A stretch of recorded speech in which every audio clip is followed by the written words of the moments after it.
Hey guys, Infidel1258 here. Today I want to share with you a clip from a recent live event, and we're going to talk about card prices, asset appreciation in Splinterlands, and the sad thing about the next bull market.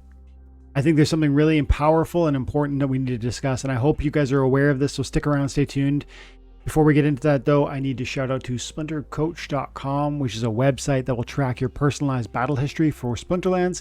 That information is fun to look at, but it also helps you be better at the game. And if you're better at the game, then you can extract more reward for the same time and attention. So check out SPLINTERCOACH.com for $5 a month. They will help you out and you'll find some joy there. Check it out. Thanks guys. You know what? I'm not going to talk about this yet because I want to see somebody.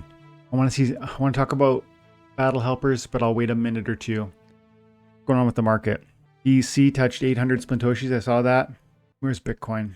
Just under 30. It's hard to say what's going to happen, of course. It always is. It is until it, you know, the frustrating thing about any of this stuff is you don't know until it's too late. And then it's so obvious that you didn't know before, you know? That's the thing about Splinterlands. That's the thing about blockchain. That's the thing about every investment ever.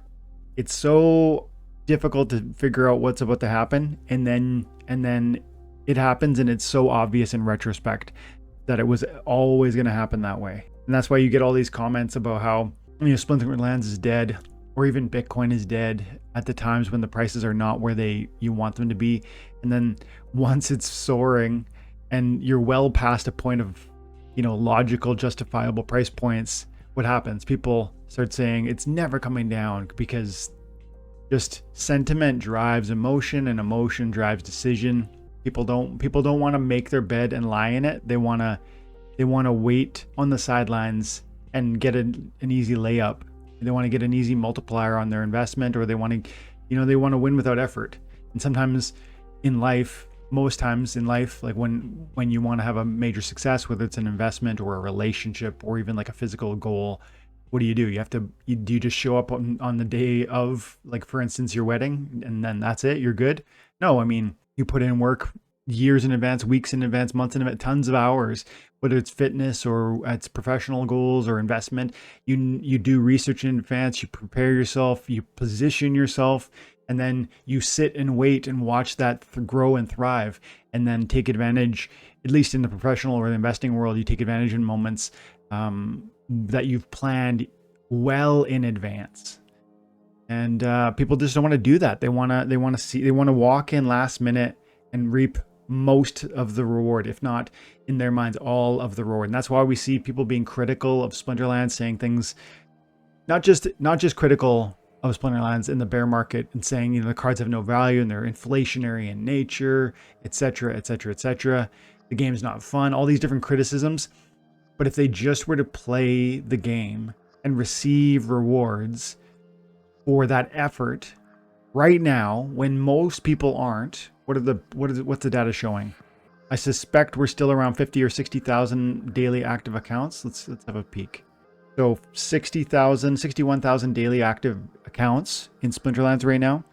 These accounts are committed to receiving rewards for the time and attention. And we've seen, especially in Modern, I've saw the uptick in the SPS returns. I don't play in Modern, but I've seen tweets talking about how much more SPS is available for those who are competing. And it's actually slightly higher than that was available in Wild. Not enough that I would want to move, but you guys see my point. But so many don't. The point being, there is free rewards available, and if you just were willing to step in and put in the work when others don't, which again, coming back to all of those analogies, marriage, fitness, investment, you put in the work, you do the research, you prepare and plan when others are sleeping on it, and what happens? You end up positioned in a way for success. And that's the thing that these guys who want to complain about how every advantage goes to the whales just never get. Because they could be a whale. They could be that person who has positioned themselves and is thriving because of the effort alone. And $10 spellbook can get you somewhere. And trivial rental cards can get you somewhere. You have to be willing to start at the bottom. That's, most people don't want to. They want to come in and get champion level rewards. But if you just, you know, I've Gathering the Magic, friend of the channel, you know, he's started at bronze and he's just enjoying that process and receiving those rewards, and those soulbound cards are adding up, and he's accruing a certain amount of DEC that he gets through Splinter Forge. And as he gets that DEC by earning a little bit of free Forgium, he can sell it into DEC by playing a game that doubles the utility of the cards you already own. Then he can unlock free cryptocurrency that can then augment the cards he plays with in Splinterlands, and again augment the cards he plays with in Splinter Forge, because they're connected. And then it just snowballs and grows and grows. Most people don't want to put in that sort of slow effort, that low and slow. But man, if you can, and if you do, it just transforms where you land. But you know, most people just want to kind of be frustrated and complain. And then disappointingly, almost like, it's definitely ironic, but I almost want to say sadly, or like it kind of makes me sad what I'm about to say. But the truth is, not only are these people going to complain that they can't position themselves, they can't succeed, they can't win in a bear market, they're going to say to themselves they can't lose in a bull market. And that's more terrifying, because if you miss out on an opportunity during a bear, okay, whatever, no big deal. Maybe it's financially, it might be a big deal, but frankly, you didn't have it, you don't get it. You know, there's no significant loss. But if you walk into a bull market with the wrong attitude and you think buy green candles, chase after green candles, moon missions and Mars missions, that's where things go from unfortunate to ugly. And I've seen my investments go in such a moment from, you know, originally $5,000 to 150, let's say 120. I think it might have been 120,000. That's just my Splinterlands stuff. And then back down to 40, 35, 38-ish. And that's really, really significant. If I had put in $120,000 and we had fallen down to 38, wow. I mean, you could imagine marital problems. You could imagine, you know, like real depression or anxiety over this investment. But of course, it wasn't that. I had built it with time and effort, with planning and preparation, with time and attention. And that's the thing. And so I know you guys get this, but man, if 100 out of 100 people got this, we wouldn't probably even see the bull market cycles that we do. Because truth be told, it's the unbridled emotional responsiveness that drives those parabolic moves that put us in a place where we can see those who have been enjoying the process and preparing and planning and buying during a bear and accumulating free assets for time and attention. We're the ones who benefit when they come chasing green candles. And frankly, I wish they would learn their lesson. But while they don't know this lesson, and I guess there's always new people that are going to be making these same mistakes, we need to recognize the emotionality that drives fear, anxiety, fear of missing out, and then just be able to position ourselves with prudence, not with crazy ape-in moves, but just with prudence to earn and accumulate so that we might benefit when these moves happen. That's a nice little maybe starter conversation before we get into some of this other stuff. I want to, like I said earlier, I want to talk about battle helpers. I also want to show my collection data, because my collection's gone up. My owned card value has gone up dramatically over the last couple weeks. I haven't checked in recently. I've been tracking it on Twitter, and you know, a few weeks ago I said I think we might be at the bottom, and I showed some data that maybe spoke to that, and I've seen some significant uptick in my card prices, so we'll talk about that too. Let's look at my card valuation, because like I said, I think, you know, we spent the first 10-15 minutes just talking about the right perspective on how to position yourself in Splinterlands. We talked about how, you know, most people are not taking a bear market seriously, and when the bull comes around, they won't take the downside potential seriously. They get caught. They get burnt both ways. They get burnt during the bear by not being, you know, attentive. They get burnt during the bull market by chasing after green candles. So, you know, that's such an important part of my heart for what this channel would communicate to people who are paying attention. Because I think there's a total perspective change that can come, and if it does come, will transform your own ability to, you know, thrive here. So with that in note, and then we talked about the valuation and you know, how my cards went from 5 to 120,000 and then down to 38. Well, I've seen an uptick. There it is. on June 26th. So it's been a month. Wow. It's been a month since I did my last valuation. Let's go ahead and retweet. And I want to see where that price differential is coming from. That's part of it. So let's go over to Peak Monsters for a beat. My cards. Okay, I've got $60,000 worth of cards, but that's because I'm renting cards for a brawl that's ongoing right now. If we click on the filter of owned cards, and we're at 46,300, which is a big $6,000 improvement from the last time we looked at this. And I haven't bought a significant amount of cards. This is not new value that's gone into my deck. This is just a new price appreciation on the cards I already owned. Then what I do is I come in through here and I just look at alphas first and foremost. So alphas have gone down, I can tell you that right now, 1971. And that means that they've come down another 5%-ish. So again, as was the case a month ago, I can already tell you it continues to be the case that if you want some older cards, those prices keep ticking down in a pretty substantial way. So if there's key alphas or betas that you're looking at, I bet that the short answer is like pay attention, look for those. Let's look at the betas. Beta 3,760. So that's gone down $600, which is 15%-ish, I'm guessing. Out of better than 10%. I mean, like 12, 13%. That's a big drop. Promo price 25.12. That one's gone up a tick. See, some of them have, otherwise I would not have appreciated by $6,000. That one's gone up significantly, like a 20% bump on the reward cards, which is wild, especially remembering that the Soulbound reward cards aren't even given a price yet. And of course, I've got nearly a full Soulbound reward deck already. When those have a price tag, guys, there's going to be this instant moment of recognition by a large swath of our community that they've been sleeping on the rewards, because that will be a tangible moment where the cards have a price and you can't any longer sleep or forget the fact that you've been earning or haven't been earning that significant financial reward. It is a financial reward. Soulbound rewards will be transferable. They will be financially, important.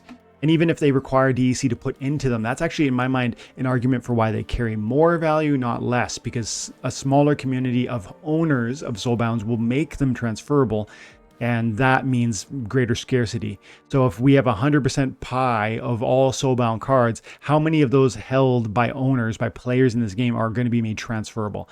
When they have to burn DEC to make them transferable, half of them, 25% of them, something like that, will be made transferable.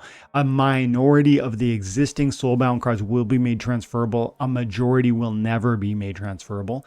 And that means greater scarcity for those reward cards as opposed to the current, the Chaos Legion reward cards like Oceanus, which were, in most people's opinion, printed far too significantly. Let's keep going.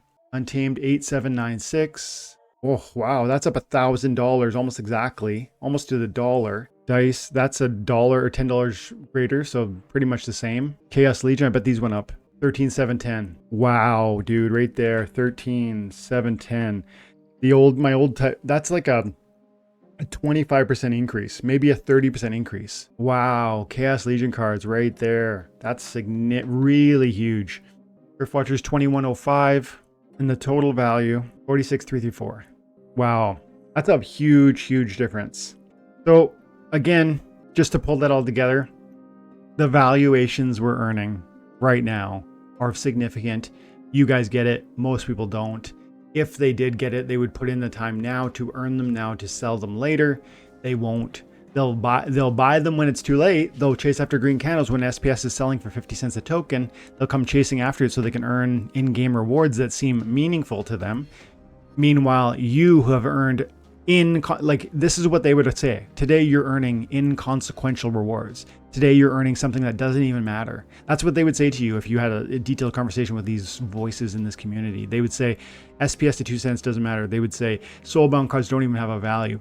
But you who are accumulating them today are going to be able to be positioned to liquidate them when SPS reaches price targets that you think are, significant or high. You are going to be able to liquidate Soulbound reward cards that no one else has and they desperately want, especially when Rift Watchers gets deleted within 120 days. Remember, that's happening. It seems like it. Anyways, it looks like it's going to pass. 76%, I'm for it. Burn the Rift Watcher packs, put 10% in the DAO, establish value in the DAO through putting new packs in there. I know we are surrendering some price that would end up in the DAO because we're not selling those packs, but frankly, those packs aren't selling anyways. This way, we're going to see 10% of those packs land there, be used for promotional purposes, etc. And so, yeah, I'm for it. And I think that means we get to a place in about 120 days, 3-4 months, depending on how people buy these packs after this, if it in fact this passes. It could be faster than that. And if so, is there a lack of any sort of card pack on this market? And if so, what does that do for card prices? I think it's a beneficial factor. And then if you bring that together with LAM 1.5 launching and DEC being locked up and reaching close to or at peg, and DEC flywheel starting to take effect, and SPS price spiking as a product of that, and then new players wanting to get in because, like I said earlier, they're not going to be here during the bear, but they're going to be excited to chase after green candles when SPS is 5 cents, 10 cents, 20 cents, because they think now it means something. But you know what I mean? Like, that's the moment. You do not want to be pushing chips into the game. Like, if you are now, great. If you were for the last 6 months, great. You've been buying cards for cheap, packs for cheap, land plots for cheap. But as those values start to really, if the utility starts to take effect and the usefulness and the productivity starts being multiplied because the rewards are growing in US dollar price point, it's not then that you push your chips in. Even now, I would be reluctant to push hard from a financial perspective. If I had fresh cash, I would pick and choose my battles. But even now, with that having in the last month, those card prices having ticked up 12 to 30%, depending on which of those additions we look at, I would be very reluctant from pushing more chips in, even though I expect greater appreciation. Hear me. I don't think these price targets, these price points are where we land. I think these are low, but I don't chase green candles. I would not buy reward cards or Rift Watch or Chaos cards in this moment when they're up 20-30%, unless I absolutely needed one more card, like one more BCX or something. In a meaningful way, no. One here or there, yes. If I was buying cards, I might be looking at alphas. I might be looking at betas, which have both fallen. I might be looking at promos, which have held stable. I might be looking at dice, which held stable. I might be looking at Rift Watchers, which slightly ticked up, but on the news of these packs burning. But you pick and choose your battles. You don't go hard as things start ticking up. You buy and you accumulate, you DCA when things are down and when they're dropping. At least that's my play. That's how I've always looked at it. And that's how I hope you guys do too, because frankly, I think that's the most prudent and long-term sort of secure play that's possible for somebody to do in any investment that you believe in. What do you guys think? I'd love to hear some comments.